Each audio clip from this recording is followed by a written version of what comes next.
Welkom kykers by ons show Gooi Kode.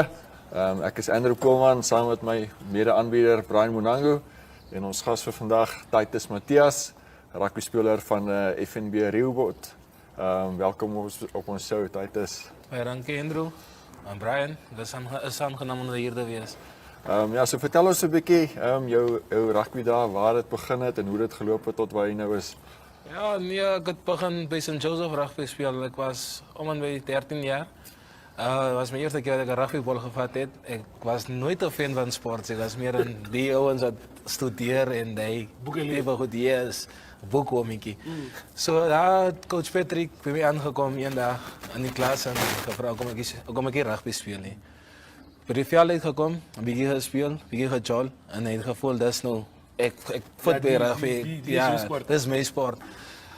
Wel nog niet zo much national colors gehad. Ik heb maar net strijd van daar af, Dr. Lemmer toe gegaan, bij Lemmer gejol. Ik heb onder 15 gespeeld, toen drop ik, toen los ik alles. Okay.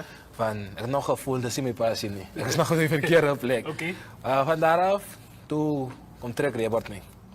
Toen kwam Rehoboth bij mij, ik was graad 10.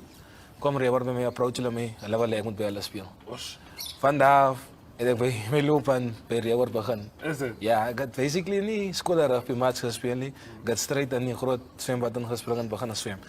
Maar het is nog een aangename experience geweest van Hondo. Die tijd was ik al een lightie. Ik was een junior geweest. En daar is meer ervaren spelers in die Premier League tijd geweest.